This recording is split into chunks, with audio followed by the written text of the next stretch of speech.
The main issues you're seeing across the corporates and VCs, communication to people, how to start the process, steps to take, key aspects of cash flow, key aspects of financial modelling, creating certainty faced with the unknown, pitfalls on how to start the journey, step back and get decision making right. Yeah. And then what are the options available? Sort of one to wrap up and go from there.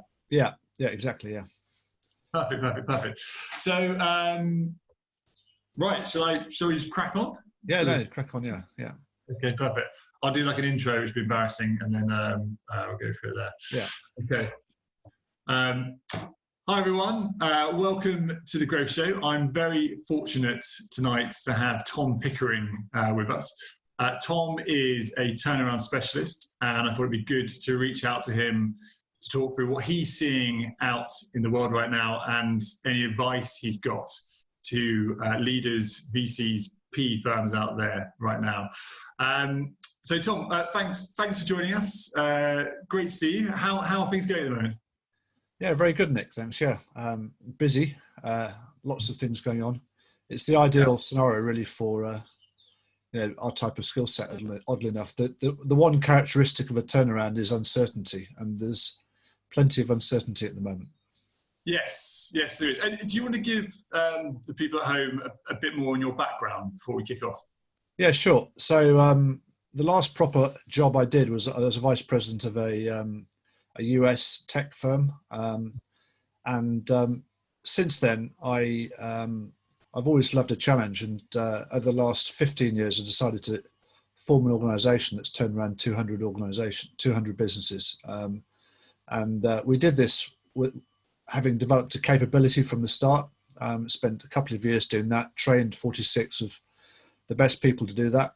And oddly enough, actually, there aren't many people that really understand turnaround in the UK. And I'll try and explain what I mean by that. And since then, we've done 200 company turnarounds. We've consolidated the learning into a 35-minute program. So, it's very short and succinct. But I've got a huge experience of what goes wrong in organisations and why it goes wrong. Yeah, and what are the main issues you're seeing right now? I think the main issues we're seeing at the moment are really reading the new normal. So I think it's the tools that required to do that, as well as some of the perceptions of tech businesses and some of the impact of tech businesses, because it's hardly a utopia. So if I just sort of give you a bit of background in terms of some of the fundamentals that I observe to kick off. So I think, if you take HSBC, for example, they've recently axed 10,000 jobs, and yet a lot of top tech firms they're competing with are actually doing quite a lot of damage to the market pricing. And retail, for example, has got about 2 weeks before most of the retail industry actually collapses completely, albeit there is some good news in there. The interesting thing about this is these issues prior to COVID-19 were always there. And I've actually been talking about some of these issues quite vehemently over the last few years. So I think there's some of the misnomers in the mix here that I'll try and explain. So for example, the Amazon perspective on growth. So everybody wants to be an Amazon business, but actually statistically, there's absolutely no chance of that happening. And that's down to something called Price's Law. Furthermore, I think when you look at organizations like Revolut as well, it's all around the thinking, it's all around the mantras that are stated in these businesses. So Revolut CEO says that Revolut's expansion strategy is being fueled by substantial improvements in their profitability, which is a generalization. And the reality of that business is that they lost 33 million on 58 million sales. So the facts and the statements really don't stack up. And furthermore, the operating costs are increasing in that business as well. So, when you look at these businesses as well, despite the fact it's a tech business, they also employ thousands of people with relatively low turnover. So, and actually the reality of the Revolut business is it's effectively a debit card business, which is not hugely compelling, and its only revenue comes actually from transactions from signing up customers to debit cards.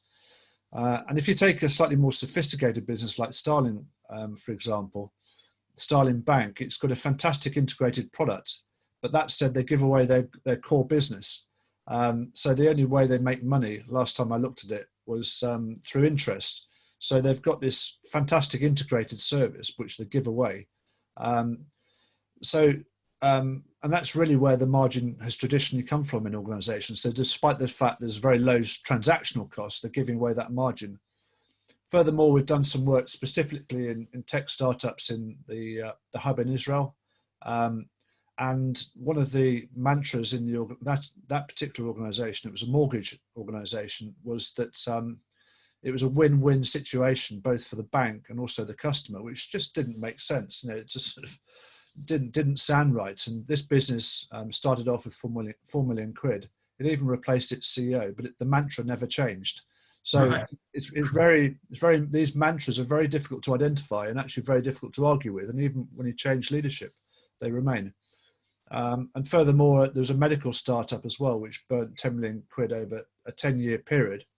And the mantra there was they couldn't create a plan. And yet, having arrived, identified this statement was the issue, addressed the issue, which is actually that this statement, we created a plan, relaunched that product in 3 months and launched the product that they required in the first place in 6 months. And that's a medically certified product. So, I think this is the sort of challenge in a lot of organizations. So the point I'm trying to make is actually tech businesses are far from a utopia. And I think what's interesting as well, there's a very interesting thing that's happened with the oil price crash just recently, which just shows how sensitive some of these markets are. And the interesting thing about oil was that oil was the only commodity that anybody invested in prior to tech. And actually nobody's now investing in tech because people are asking lots of big questions about these businesses and the viability moving forwards. Despite this fact, there's a bit of a spike at the end of March to meet the EIS tax benefits. Actually, the tech investments pretty much stopped. And yet the tech investors are talking about tech valuations holding up through this crisis as if things are sort of going to come out through the other side. So these are the sorts of statements, Nick, that actually really make a difference in organizations. And these are the sorts of statements that cover things up and mean that organizations aren't effectively pointing their gun in the right direction. I think the other thing is also when you look at China, people talk a lot about China. They have very little regard for our technology. And it's important to get other people's perspectives. So China technology our technology is far behind. What they're really interested in is scalable platforms to apply their technology. And there's a couple of examples of Farfetch, which has been invested in by the Chinese. And the investment schemes are very much geared up towards putting as much money into a startup from the word go, burning as much money, and then revaluing at a higher valuation based on the amount of money that's put in, despite the fact some of these businesses may never make a profit. So I guess overall, there's some really fundamental questions here, which I think are being asked, rightly so. I'd like to see a cleanup of this because there are some great opportunities. I think the reality is that quite a few of these businesses are what I describe as being parasitic. So when you look at fintech, 66% are purely payment businesses. So there's a real big question around, do the products make sense? What's the governance like in the organization? Does the business model actually make money? And will it ever make money? Because more of the same, if the business model is broken, actually turning the handle faster is not going to help a great deal. Yeah.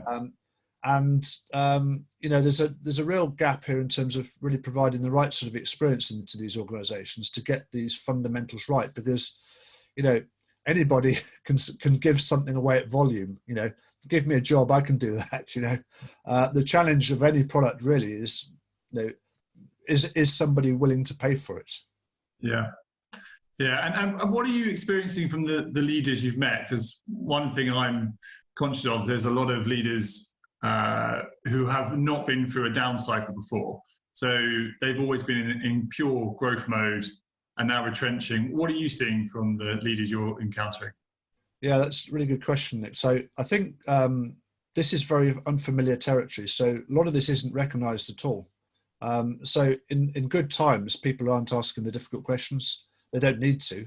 And I think a lot of the rather sycophantic type of approach with political correctness and the like has actually made this an awful lot worse, where things got too easy and things got covered up en masse. And, so I think specifically, VCs are retrenching financially very hard, but they're not really making the operational changes and the people changes to really create profitable businesses moving forwards.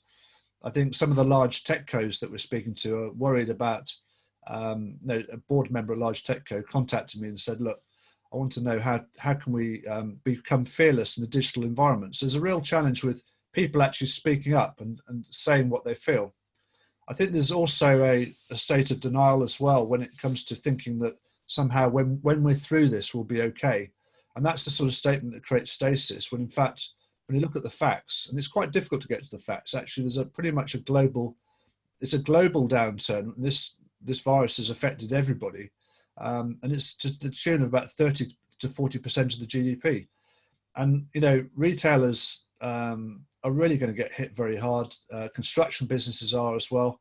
And the auditors are saying, look, we're not going to sign off your accounts en masse. So it's a very, very serious problem. And so I think my concern with all of this is that leaders are not seeing or recognizing the opportunities as well. So some of the opportunities I've just described, which have become systemic in the organization around profitability, I think that there's some of the things that are coming to need to come to the fore, but leaders aren't still really sort of grasping that nettle.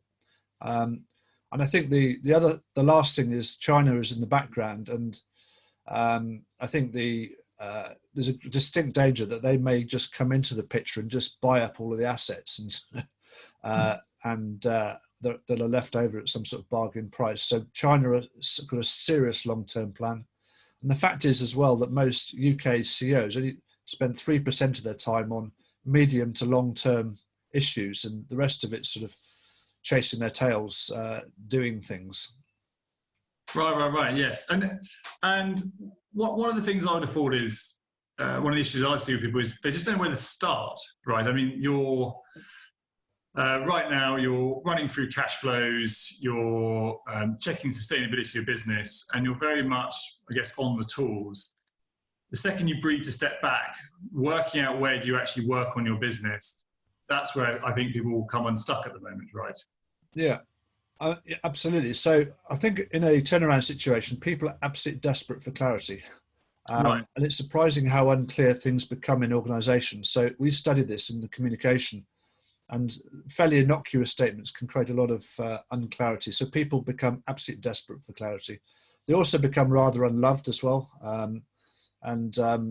So I think the starting point really is to encourage transparent, open communication right from the word go, and make it clear that anybody can challenge anything that's said.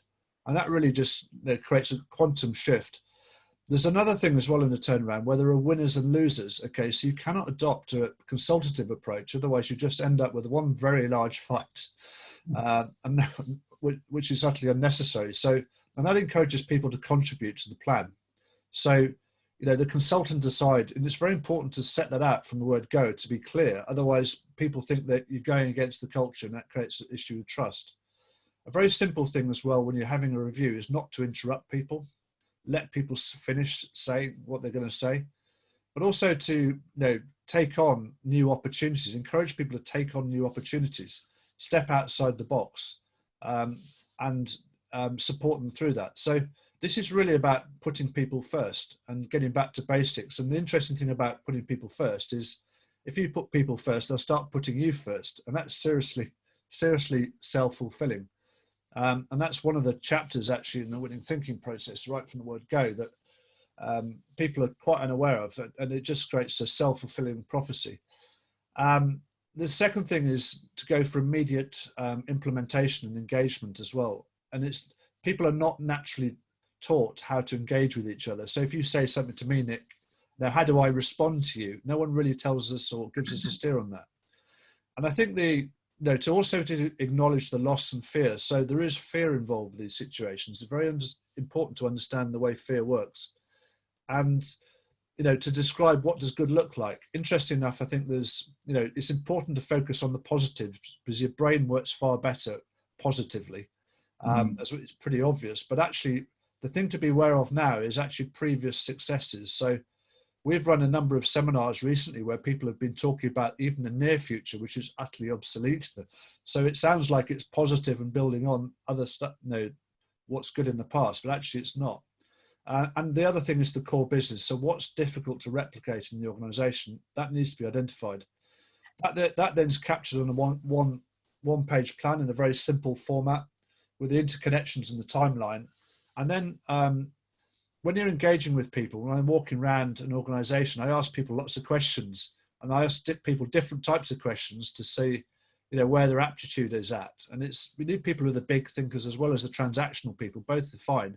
But you get an idea of who can pick up complex things and who's better at looking after some of the transactional stuff. And from that point, you then give people things to do. And you start moving on all fronts. And you do this from the first few days, right? So this rarely takes any more than 2 days to do this. And of course, when you're giving people things to do, you can then see how they get on. And the way you do that's really important because it's a fine dividing line between being extremely motivating and extremely threatening, particularly if they haven't met you before. Yeah.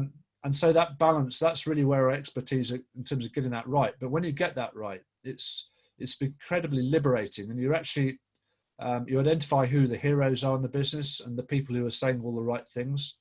In this process, you're encouraging immediate action. The other part of this as well is normally before a turnaround or a difficult situation, there's a whole raft of things that have happened which are really quite difficult to digest and really very difficult to make sense of. And it's important to forgive people for that. So you can actually create a clear, bit of clear water between the past and the future, and just focus on the future. And this, even when directors have behaved quite badly, it's quite possible to do that. And I find that very often, VCs end up firing the wrong people for that reason, because they are not able to sort of move forwards. They get stuck in the past. Right. That's interesting. And I imagine your experience of this is been mostly defensive when you come into a business. I mean, and also I'm quite impressed by the speed of how quickly you action. I always assumed you'd be spending almost like the first couple of weeks just assessing the business, but you're more one to actually move into actionable points straight away. Yeah, I think it's really important, Nick, because you can't really ascertain people's capability unless you give them opportunities. And actually, if you're putting other people first, which is the very first chapter of the winning thinking process, then people are not going to object. If I start putting you first, Nick, you're not really going to object to what I'm going to ask you to do, and particularly if I know how to engage with you. And so when you get that right, and it's an imperfect process because I'm as flawed as anybody else. As long as you acknowledge when you make mistakes and you know how to adjust accordingly, that's really key. But I think that it's about getting the basics in place. So it is about getting identifying the core business, what's difficult to replicate. And the core business is difficult because this is stuff that people take for granted and they don't see it. And so it's a bit like your hair growing. It's a bit like your business, Nick. You're a very affable chap. And actually that's worth money, even though it's relatively intangible. But you've got very strong customer relationships, I guess. And that really is, that might well be part of your core business, which you take for granted. And, I'm an engineer by background, but I don't talk a huge amount about engineering. And I probably should, because I'm not a bad engineer. So I think the other side of this is also the work in progress, because it's differentiated between the work in progress and the business. So you might have some negative contracts or negative gross margin contracts, but in fact, you shouldn't have taken on. But in fact, your business is still good. When you actually look at the core business, it's defendable. It just so happens you've accepted some business that you shouldn't have done. And so, and it's also about addressing the accumulated false truths. And what do I mean by that? It's really the things that organizations say. So VW, for example, wanted to be the largest car manufacturer in the world, which sounds very positive. but actually the implications for that guy on the shop floor who knew about the emissions scandal wasn't going to put his hand up. Yeah. And so some of these statements can be quite positive, and that's a particularly positive one, but actually the implications are you're driving things underground. So it's about being aware of that. And also, when you get the core business right, it's about understanding what to stop doing. So one of the most brave things I ever do is not so much give people things to do from the word go, is actually say, look, this is what I want you to do, but please don't do anything else. And that you don't quite know if you get that right. But just by creating that line in the sand, what you do when you do that is you create a huge amount of time. And I've freed up entire leadership teams doing that, and provided a huge amount of capacity and set up war rooms, as I call them, with flip charts all over the walls where people are actually working, and freed up from their previous duties, whatever they were doing. So I think, and then you allocate the task and the timeline, you delegate the how. And I often say, look, I don't care how you create the plan. And there's a lot of focus at the moment on all these IT related systems and stuff to report progress and what have you. To me, that actually has exactly the opposite effect, because what you want people to do is do nothing else apart from think and own the plan. So if someone writes on the back of a fag packet, I really don't care, Nick. They have to report on that plan, right? Yeah. So not that they're not accountable, we've got a way of reporting on it. And it's about also supporting people in these situations. So it's not training, it's actually letting people do it. And actually that's quite unique. Actually letting people give someone something to do and actually let them do it and actually know how to engage with them, is really quite a unique thing. And within all of this, the organization has got to, in that free time, they've got to start looking outside their organization and stop reinventing wheels. So, in a recruitment business, what are the parallel businesses that are faced with the same challenges? If you're running a recruitment business, or and this is what one of the things we do. We put people out of sector who have got a broad sector experience, so they're bringing a huge amount of knowledge, which frankly we can copy from other places that we know works, and we intentionally break the norms in that way, because that then otherwise that can be a limiting factor as well. Right. And I guess if they're coming from a different sector, they're learning. There's no assumptions being made. They still know how to deal with the human interaction and sort of clarity of message. Yeah. They're maybe digging deeper, right? Yeah, I think the point with that, Nick, is it's not that we haven't got sector experience. We have. So I've turned around quite a few retailers, but in the mix, I've turned around aerospace businesses. I mean, you name it, pretty much, apart from property businesses. So it's not that we don't know it. It's just that we've got more experience from that sector, and/or there are situations where there's some specialists. So around digital marketing, for example, I've got some people who are really very good at digital marketing, who you can deploy in pretty much any situation without necessarily having the breadth of experience to do everything else. And that's okay. And actually, the starting point is the organization has got a lot more knowledge than it's given credit for. So it's about leveraging that knowledge, and it's about not reinventing wheels. It's about opening up opportunities and making sure they don't get shut down. And I think the other thing is, a lot of people, when they talk about turnaround, is restructuring and chopping costs back. Actually, that creates a relatively listless business, and it's a bit like being hit. It's a sort of experience that you don't forget, and it's actually not very constructive at all. And actually, what I'm describing is the things that you do in addition, because you still have to get the business to if the revenue is dropping, you have to cut the cost base. But these are things you need to do concurrently, because just simply cutting the cost base, I've never seen a business make profit just by cutting the cost base. You create this sort of listless, cash hemorrhaging situation, which is very difficult to deal with. Yes, like a penny saved, not a penny earned, right? Yeah, absolutely. Yeah. Yeah. Well, yeah, we do see a number of people taking that approach, and that's what I think. What's interesting from what you're saying here is getting some of the leaders maybe just to step back and remove themselves from the endless array of spreadsheets they're going to be buried in right now, while they're focusing on saving the business. And what advice would you give to them on like where to start this process? Like where do they is this where they just dig up every element of change they've wanted to get through their business over the last sort of 5-10 years, sort of gain back some control? What's the engagement they want with the management team? How do they help clarify that message as well through communication? Is it to the whole wider business, or do they try and keep it just to a management team? Yeah, good question. I think the starting point, the first question I ask is to ask, what are the challenges that organisations have faced over the last 5 years? What were the actions that were taken? And then you can see the thinking and how they've got to where they've got to. And from that point, you can actually identify what's driven that business and got it to where it has got to. And then from that point, these are some of the points I've just been talking about. So it's vitally important to understand if the business is severely challenged, what's the core business? And even if it isn't challenged, the tech businesses I just described give away a lot of value, and there's no reason for that. Why not make money?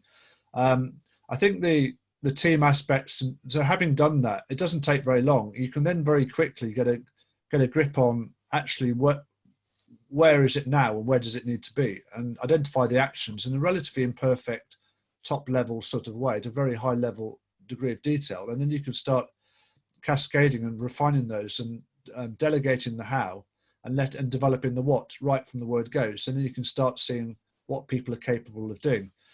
But as I say, if you don't set out what you want people to do, you can't say, actually, this is what I don't want you to do. So you made the point about people's time and other things. Of course, people are busy. Everybody thinks they're busy, but the challenge is what you're going to stop to do. So this is why it's important to understand the core business, because if you take a Revolut business, there's a whole raft. They've got 3,000 employees, and in my view, they shouldn't be running customer service departments, and they are. And so that's a complete distraction. It's not part of that. In my view, it's not part of their core business. It shouldn't be. And a lot of businesses attract that sort of clutter. And when you decide what you are going to do, that creates a space to then say, right, to do other things and really start motoring and really start making money. So I think the other thing is that people do not naturally do this themselves, Nick, because if you're developing the organization, it's like redefining the vehicle, and people are worried about who they're speaking to and the relationships and the existing situation. So you've got to bring people together, because they don't do that naturally. So you have to sort of put the structure in place. And I call the organization, it's a bit like a vehicle. It's, is it fit for going around a racetrack or climbing a mountain? Is it the right vehicle for the road? And there's a review structure that sits around that. So you can start this, as I say, one of the great challenges, I think, is expecting to have a silver bullet. There's no silver bullet. It's just about trying to clear out the debris, identify where the organization's stuck, and create that focus, as I just said, to free up the time and and actually really start implementing things as well, and take away all the excuses for not making things happen. Yeah. And what would you say to the CEO who's just buried in cash flow models at the moment? Do you think CEOs are equipped to even be dealing with half those models half the time? Yeah, it's a really good question. So cash flow is absolutely paramount importance. So cash flow is the engine of the business. It's the lifeblood of a business. But cash flow is only as good as the teamwork. So my view of cash flow, it's the outcome of good teamwork. So if I delegate something to you or another team member, I'll say, right, you've got $5,000 and come back and fix it for me on Tuesday. And actually, if you do $4,500 or $5,500, then there's a review structure that sits behind that. So you've got predictable cash. I think certainly in a difficult situation, you have to technically get the cash right. So if you can't meet your payments on time, then you're in an insolvency situation. You need to start behaving in a different way, because the focus moves to the need to take formal advice from an insolvency practitioner, and the focus moves from the shareholders to the creditors, and that is a whole different world, and that's a whole different responsibility, and it's extremely litigious. So there's some issues around that in terms of the COVID-19 reprieve that's just been led, but actually there's still directors' responsibilities that sit underneath that, and very few people understand either the Insolvency Act 1986 or Companies Act 2006. A lot of it's common sense. It's people know, I think, if they're doing something right or wrong. And there's a couple of clangers in there as well, like pension scheme deficits, which have been a threat to quite a few businesses, have all of a sudden, because of COVID-19, become reared their ugly head. There's 140 billion deficit now on pension scheme deficits. So, and I think the other part of this is when I talked about the core business, it's then about defining the activity-based costing model. So what part of the business is making money, what part of the business is losing money, and that then defines the commercial model for taking on new work. So there's then a template to see, a cookie cutter to see, if we get this piece of work, what's the margin, and sign it off. So you've got some control. So that's one of the first things I would do in any business, actually, regardless if it's a turnaround or anything else, to say, well, what sort of business are you taking on? It sounds pretty obvious. And you put some ground rules in there in terms of gross margin, etc., and how that fits in. So, and then you sign this stuff off. So, and if you have bad work in progress, as I mentioned before, you need to really renegotiate that, and avoid shortcuts to cash. So there are some asset-based lending deals which look very attractive, but actually will create severe problems if there's a downturn. A lot of business owners don't understand the dynamic of asset-based lending. It's okay if you're growing, but when the revenue drops, the cash flow can really be badly impacted. So there's a pragmatic aspect to cash flow, which is, it's like, and I've got a really strong feel for it. So I often speak to VCs, and I said to a VC in a very large retailer where the revenue dropped from 480 million to 140 million in 6 months in the 2008 crash. I said to the VC, I looked around, I said to the VC, this business is going bust in the middle of February. Just looking at the big numbers and where things were stuck and where the invoices were, and etc. And sure enough, it did. And that then provided the next part of the restructure and breakup, which was the next part of the process in that particular situation. So, and I think the other thing is, in all these things, it's what's the single key performance indicator. If someone's stuck, if you're wondering what to do, Nick, there should always be one KPI. And one thing I quite like is customer back orders. So if a business has no customer back orders and everything's been processed, and that's actually quite a good place to be. And that's one metric which I think works quite well. And I think it's just the reporting process that sits around that, sticking to the budget and making sure that things are escalated in time before they become issues. And I think that's probably the one ground rule which I put in place. Say, look, if I give you something to do and you can't do it, please tell me before you meet the deadline, so we've got time to correct it. So you've got this feedback loop before nasty surprises come out the woodwork. Right, which I imagine not everyone does. I imagine some people just stick to the deadline, come back and say it didn't work and I failed. Yeah, and it's about approachability, Nick. So it's remarkable how unapproachable leaders are. When I think about my career in boardrooms, early on, I was a director of an automotive company when I was 28, and it was my ambition, but just the whole reality of it was just appalling. To be honest, and terrifying automotive boss who, the last person you'd ever. When I was the PA, you always used to say I was the only person ever stood up to him, which was interesting. But that's the reality. It's very, a lot of leaders are quite unapproachable, and there's a lot of things that don't get discussed, and that's part of the reason why the Olympics.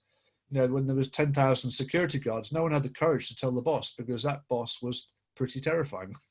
Yeah. And what's your advice? I mean, I know a lot of this conversation is focused around leaders, but for me, this is the opportunity for the up-and-coming leaders really to add value, step up, actually show they are the future leaders of this business. Yeah. Have you got any advice for them or how they should sort of navigate these sort of times? Yeah, I think there's a great opportunity. I think there's lots of positive opportunities. So that some of the things I'm talking about are really quite simple. About putting people first, creating a simple plan, encouraging action, developing the skills to become approachable, being and getting a grip on the financials. So, I mean, one thing, even if something's absolutely disastrously going wrong, you feel so much better if you know what the cash flow is. And I find so many leadership teams are, just haven't got the courage, frankly, to get to grips with it. And I mean, there's real legal issues. I mean, the shortest time that any director's gone to prison, having joined an organisation for trading to the detriment of creditors, is only 10 days. So there's a real sense of urgency legally to understand what the cash position is and if that business is insolvent or not. So cash flow is not a nice to have. And this basic governance, I think, is lacking a lot of organizations, but it creates a lot of time and space and mind space to enable you to get on and do other stuff. So I think this stuff is pretty straightforward. I think a one-page plan is really important. It's important not to tell people what to do because people stop thinking. And I think it's about developing the accountability. So when you're having reviews, where are the gaps? How can you develop the accountability of the team? Who can take on more responsibility in a positive way and actually let people do things in their own way? So when you let people do things in their own way, it actually reduces their stress because it realigns their actions and their beliefs. So if I tell you how to do something, it's going to bend you out of shape. But if I say, look, and I know that you're the right person to do it, then you're not going to push back. So when you get that right, it's really quite exciting. And I think, particularly for young leaders, it's very high octane, exciting territory. So I think it's a great place to be. And it gives you the time. When you get on top of the governance and the teamwork, it really gives you the time to do some really high value work. Yeah, and the communication, are you an advocate of manage through others or one big message broadcast across the whole of the business? Yeah, really good question. I remember quite early on in my career speaking to lots of people and thinking it was an absolute waste of time. And I've run large organizations, and you're speaking from everybody to the senior management down to the shop floor and everybody in between, and they've all got different interests. So I think it's disrespectful to do that. I think there's a time and a place to do that, but actually I think you've got to have different layers, and a lot of this stuff is going to be communicated through line managers who can deal with this information themselves. It's very important you don't undermine people and people just come to you rather than go to the line manager. So throughout this process, it needs to be cascaded very carefully. And again, let the leaders do their own thing largely without, broadcasting some blasé message, which frankly, they never really apply. It struck me that it doesn't apply to anybody. I remember talking about, the company financials and presenting the latest board report to the whole business. And I think no one's interested in this, not even me. So I think it's, I think you delegate it through the ranks. But I think the other thing is that I'm always approachable. So if anybody ever stops me on the shop floor, even though I might be the boss, I always stop and make time and understand what and if someone's not pulling the weight, to make sure people are supporting each other. So I certainly don't take any prisoners. Yeah. But, yeah. And how do you plan transitioning out of the business? That's really around developing the capability. So the answer is as soon as possible. So I have done turnarounds in 2 weeks. I've got business back to profit from a serious cash hemorrhaging situations in 2 weeks. Because when you get this right, Nick, it basically develops a life of its own. And that is, so that's been my focus actually ever since I was about 20, is to get into a situation and get out and do something more interesting personally. So that's been one of my drivers for a long time. So I've thought very hard about that, but it's just about giving people opportunities, engaging with them in the way I've just tried to describe. Right, and if you're leading one of these businesses, how do you go about engaging with someone like yourself? It's quite. Is it a full-on engagement? Is there like a softer touch to sort of work through some work before? Yeah, we what we do is we have a meeting to get all of this stuff out on the table. So we have a one-day session which flushes all of this stuff out to remove all the obstacles that I've described.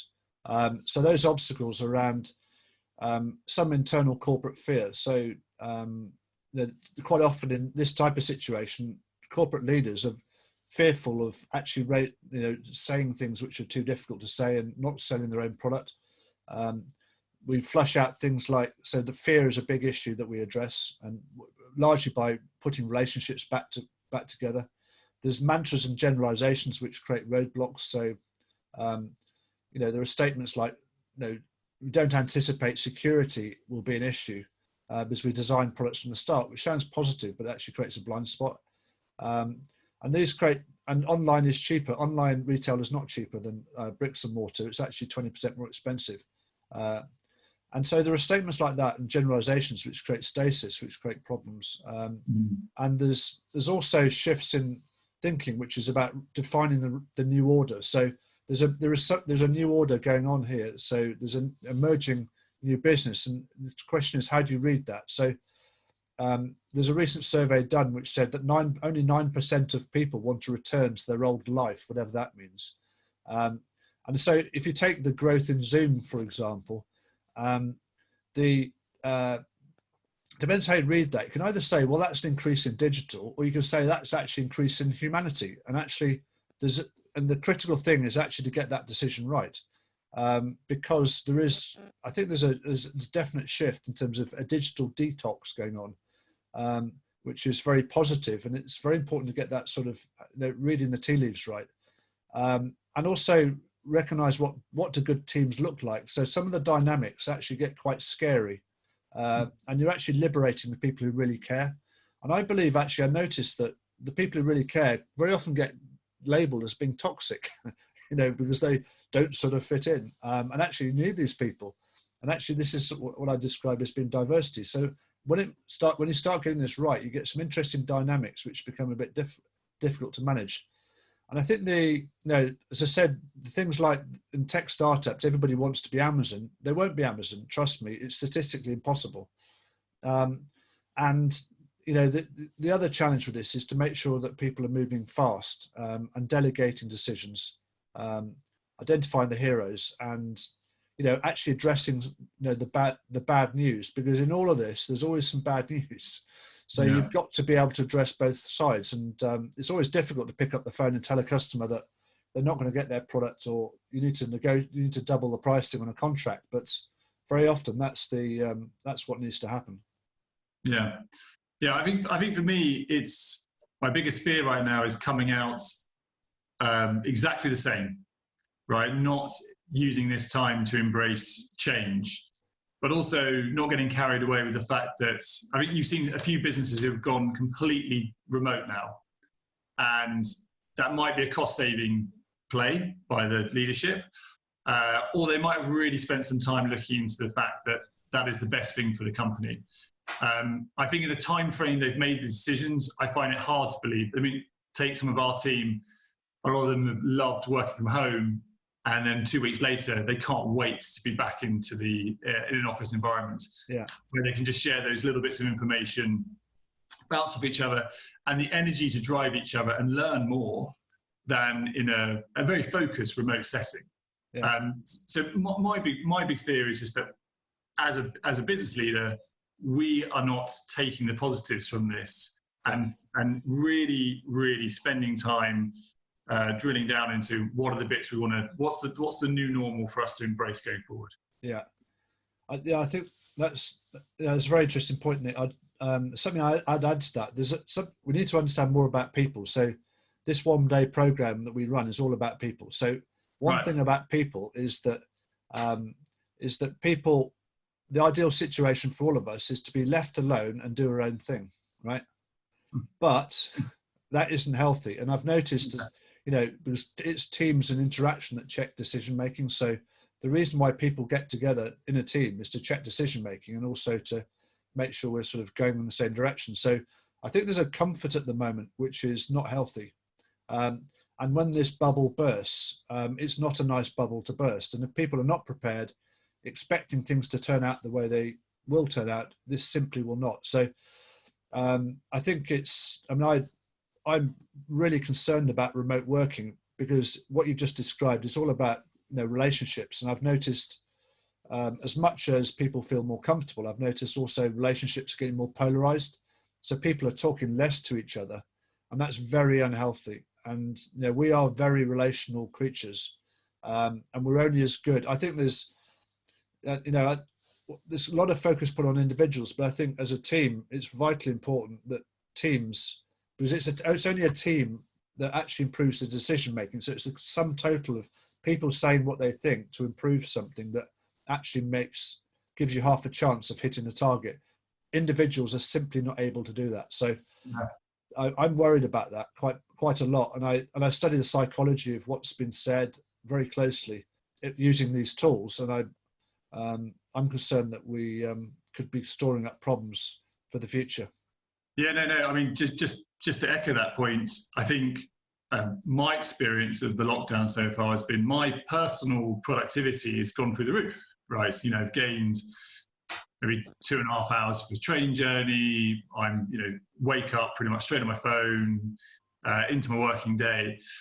But that doesn't mean the business gets better because my personal productivity's got better, right? I've sort of forgotten. I've had more of a chance to focus on the projects I wanted to focus on and deliver them. Yep. But actually, that's not my job. That's an element of my job. My team, my people, the sort of Eximius family, that's the bit I've got to make sure is pushing forward. And I think it's an addictive drug, though, for high performers who now can perform incredibly well in the stuff they've been maybe lacking on because they've had a bit more time. Yeah. But I think there's a danger that they get addicted to that ability to just, deliver their personal work rather than the actual, the bigger picture. I mean, I think my observation of personal work like that is it doesn't answer the so what, right? Yeah. So the world does not run on PowerPoint, Nick, you know that, and reports are utterly useless. So it's only through interaction and teams that things actually happen. So I heard recently that my partners, some people at KPMG were saying exactly the same. Their utilization had gone through the roof, but actually, now I often give the big four a really hard time because they're sitting writing PowerPoints, but they never answer the so what. And I challenged myself on that. So whatever I'm doing, so what? What's the impact of that? And so I think it's productivity is a weird, it's actually what's the impact of. I mean, to be honest, I don't care if I work. I very rarely work long days. In fact, if I do, I drive everybody nuts because I get too much activity going on. Good looks like for me, even difficult situations, I'll turn up early in the morning and I'll go at 3:00. I'll drive home, normally a long commute somewhere, getting stuck on the M25, but it's thinking time. And it's actually what happens when you're not there. So productivity, I think, is a misnomer.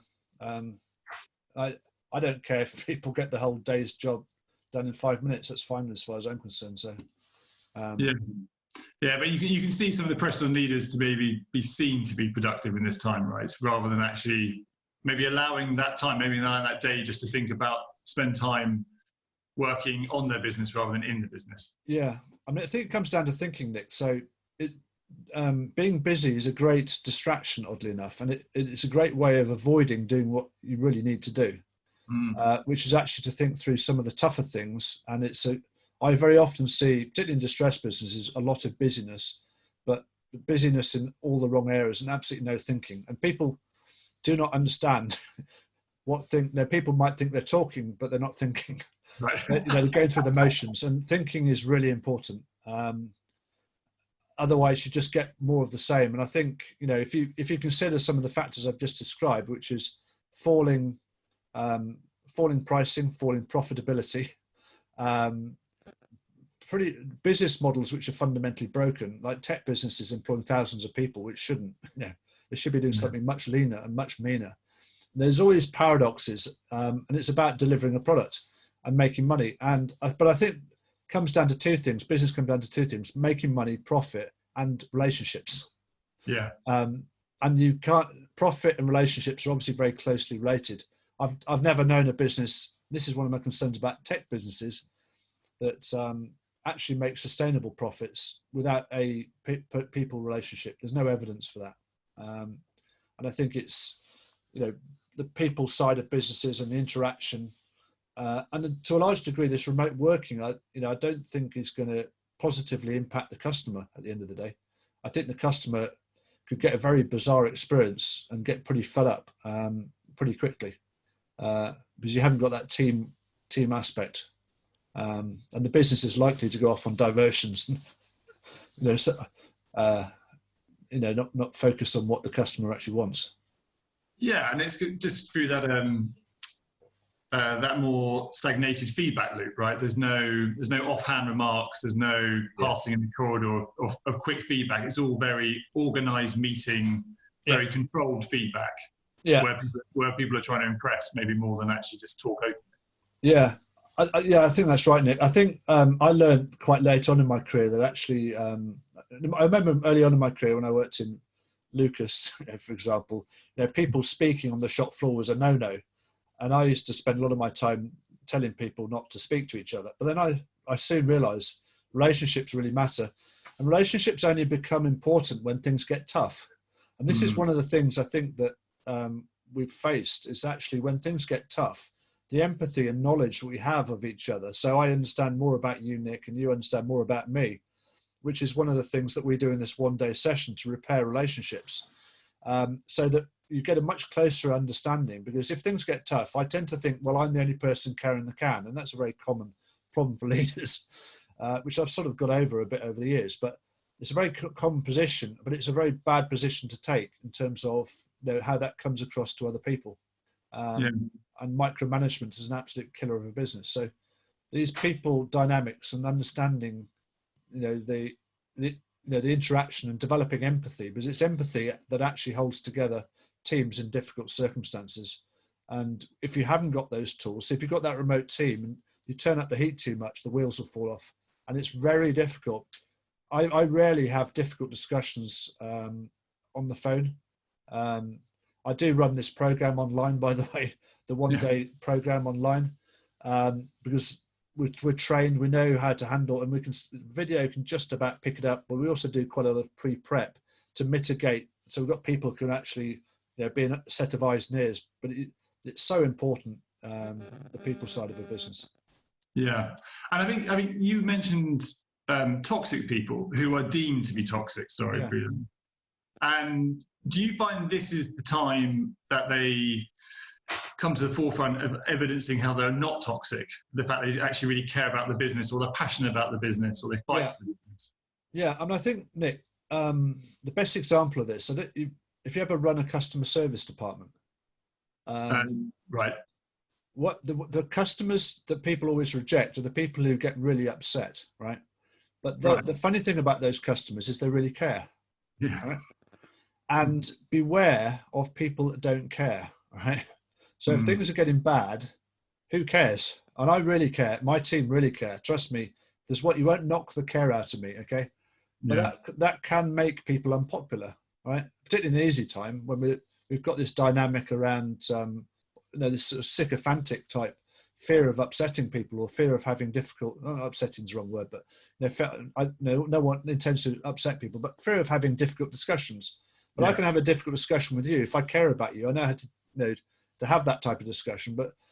And this is where actually the answer to those types of people is not to marginalize them, because they start behaving very badly very quickly, right? But actually those are the people who I use to turn businesses around, right? They're the people who've got the courage and the grit to see things through. And it's interesting to see, for how long and how far they'll go. But these people are very much downtrodden in organizations, and I think they are a huge resource because they really care. Because somebody does not complain or say something awkward, Nick, for the sake of it. They say it because they care, because no one really likes delivering bad news. So I think this is a very, this is one of the things that concerns me when they talk about recruiting for values, right? So as if we all sort of fit into boxes. And my team, I've got a special forces guy in my team. And interesting enough, the thing that holds us together is we both understand psychologically people do not fit into boxes. So even though you and I are quite entrepreneurial, like to do this, that, and the other, and we care about people, trust me, you and I are completely different, and that's great. And we need to value that difference. And at a talk I gave the other day, I said, look, if someone says something to you that you disagree with, right? Don't label them, because the latest thing that's been predominant is to say, well, Tom is ism or thism or dism, one of these ism words, right? Which is very easy because you write them off. You say, well, Tom's that, or he's toxic, and it's very difficult. It's a negative generalization, and you cannot, because it's an irrational statement, it's an irrational label. You cannot get rid of that label. And so there's a real cost to these labels. You need to know how to handle that, because this has become actually very toxic. And the worrying thing about that is you're actually trampling on the people that you really need. So when things get difficult, you need those people. So my observation is that you make everybody feel part of the team. You include them, you value them, you get to know them. You reset relationships, you get rid of all the labels, you become aware of the labels. So if you mention to me a label, or you might add meaning to something that was not actually said, this is one of the reasons why people criticize Trump. They criticize him for what he didn't say very often. Right. And I don't agree with a lot of what he says, but they criticize him for meaning that adding to something he didn't say. And these are all flaws in human psyche. Very comfortable, very easy to reject something and say Nick is this or Tom is that and write them off. But these are the people you need in an organization. This is diversity. That's it, isn't it? That's in a nutshell. I think those last 2 points will resonate hugely with people and every business at the moment I know loves to throw a label on something. And as you're pointing out, more for their own sort of self-worth, and then being, well, I'm now saying defensive, but defensive and maybe not owning up to the truth around it, right? Yeah. And I think what I'm taking away from your conversation, like now, if there's ever a time in a cycle, now is the time to be completely true to who you are, what your business is, where you're at, and how you go forward. I would love to put some details at the end of this video of how people can get in contact with you. Yeah. It sounds like there's a soft way to engage with you, and there's a more intensive way of doing that. Is there anything else you think at the moment people should just be aware of, or anything that should be on people's radar that people are maybe not looking at so much right now? Yeah, there's one thing I'm really concerned about, which is the lack of awareness of, or the inability to process some of the things I've just described. So I think I'd leave people with one message: is when there's an unrealness to this current situation, part of which is denial. But I think the challenge is to consider what happens when this bubble bursts. And it's important to face it, because it's going to be very, very difficult. And some industries, such as retail, are going to get hit very hard. And most retailers will be dead in 2 weeks' time. And some retailers actually have got a future, and this is a vital window to do the things I'm talking about. The difficulty is, without addressing the thinking, some of the things that I've just described, it's actually very difficult to address this stuff, Nick. So there's a distinct danger that people will be saying things like, when we get through this, or when we switch the lights back on, or when the government bail us out for this, because the government are no solution to anything. And there are lots of industries who are, governments never have sorted anything out. So, and it's so important that organizations take ownership and grasp this nettle. But I don't, the weather's good. People are feeling better in themselves, which is great. But there's a really grim reality, unfortunately, Nick, and some really nasty things that have been built up that are not going to go away. So it's vitally important that people act. Yeah, and start playing out those scenarios and finding other people like yourself or community of people where they can just be real, really. Which again, most leaders tend to isolate themselves into a bubble of just them and a core group of friends, rather than engaging with other thought leaders and other business leaders. Yeah, and I think I think it's very important to speak to people that read things that you don't want to read. But also, if someone tells you something, and I think very simply, if someone tells you something that you don't like, understand where that person's coming from and don't label them, and really take an interest in them. If you just do that, that would make a substantial difference to your ability to have this 360-degree perspective of what's going on, because otherwise you're actually getting very blinkered. So maybe that's one thing to consider. But maybe I've covered quite a lot of ground, Nick, but this is the nature of a turnaround. You have to move very imperfectly on a lot of things. So I'm hoping that maybe one or two things might resonate with a few people that they can take away. And those things I expect will be entirely different. So when I give talks, some people say, actually very often they talk about the toxic and the people who care, oddly enough. They often play that back to me. But I'm hoping that maybe one or two things that be unique to somebody that someone can act on. I have no doubt it's resonated with an absolute load of people. Tom, thank you so much for your time this evening. Always a pleasure catching up with you. Yeah. I'll leave some details how to get in contact with you, and we'll catch up again soon. My pleasure, Nick. Thank you very much for your time. No, pleasure. Speak soon. See you soon. Bye. Bye. Very good. Yeah, hold on.